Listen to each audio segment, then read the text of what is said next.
Hi everybody, I'm Ashley and today I'm here to do the bookshelf scavenger hunt tag, which is created by the Library of Sarah. I have all of my questions written down in my Kermit the Frog notebook, like the classy adult that I am. Let's get started. Okay, the first question is, find an author's name or title with the letter Z in it. For this one, I chose Tender is the Night by F. Scott Fitzgerald. It's a really pretty Penguins Classic edition. I really want the entire F. Scott Fitzgerald set, but they're really, really expensive. They're like $30 a book. Next question is, find a classic. Most of my books are actually classics, or at least 75% of them. But for this one, I chose Jane Eyre. It's my favorite. And this is an antique one. I picked it up for $2. Yeah, it was published in 1943. It's got these super creepy children on it. Find a book with a key on it. This one I actually had a lot of troubles with. I couldn't find any books that had keys on them. I chose I Am Number 4 by Pittacus Lore. I don't know if that's a key. I'm going to assume it's a key, because it's the closest one I have. Find something on your bookshelf that's not a book. I have lots of stuff on my bookshelf that isn't a book, but for this one, I chose my framed picture of the MASH cast. MASH is like my favorite TV show ever, named my dog after Rita O'Reilly. The oldest book on your shelf. For this one, I chose Tommy and Griselle by J.M. Barrie. It was published in the year 1900. I also got this one for $2 at an antique shop. It's got this really cute inscription in the front of it. Somebody gave it as a present on Christmas in the year 1900, which I think is kind of adorable.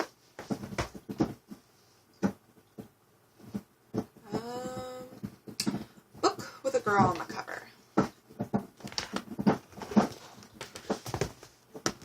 This is a really popular thing in YA books, so I chose Jane, which is a modern retelling of Jane Eyre by April Lindner.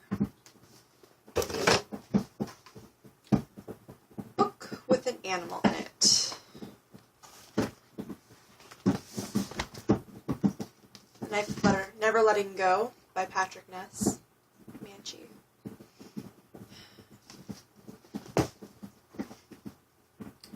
Book with only words on it. This one I chose The Essential Ernest Hemingway. It only has lettering on the spine. There's nothing on the front cover. I think I skipped one. Oh, male protagonist. I can do better than a male protagonist. I can do two. I chose Will Grayson by John Green and David Levithan. Find a book with illustrations in it. Where is it? For this one, I chose The Melancholy Death of Oyster Boy and Other Stories by Tim Burton. Even if you're not into Tim Burton, I totally recommend this book. It's got beautiful illustrations in it. Well, they're creepy, but they're awesome. A few to show you. Should have tagged these ahead of time. There's a good one.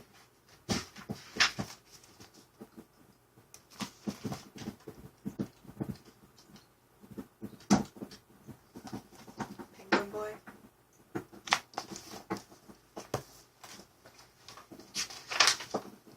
Book with gold lettering on it.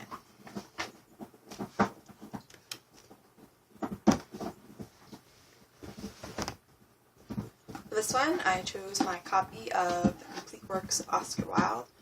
It's got this beautiful gold scrollwork on the front, and then lettering on the spine.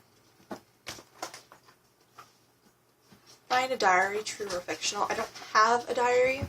What I do have is this journal, which I write down quotes and books I find that I like as I go along. I try to avoid dog earring pages with quotes I like and writing them down in here right away. It doesn't always happen. A book written by someone with a common name. For this one, I chose To Kill a Mockingbird by Harper Lee. He's a pretty popular last name. Find a book with a close-up of something. This one, I chose Emma. It's not a super close-up, but I think it still counts.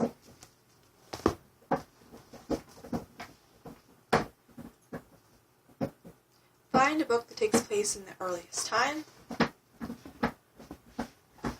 For this one, I chose Beowulf. Still haven't gotten around to reading it. A hardcover book without a jacket. I hate hardcover books for the most part. I try and buy paperbacks because I hate the dust jackets. I take them off of pretty much all of my books. But I do have some antique books, which are hardcover and actually didn't come without dust jackets. And I chose Complete Stories of Edgar Allan Poe. No dust jacket on this one. And I actually have the matching Emily Dickinson one.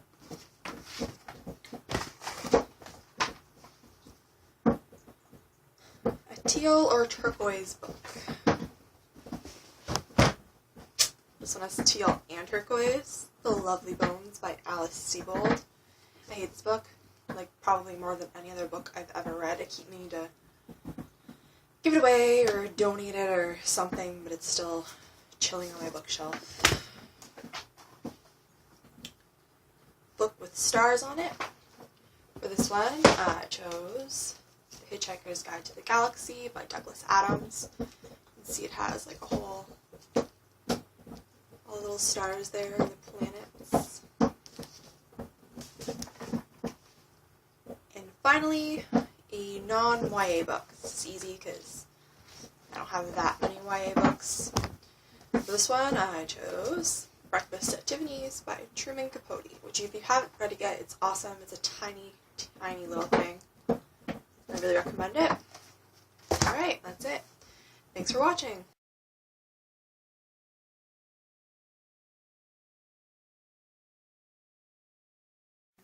You want a treat? Yeah.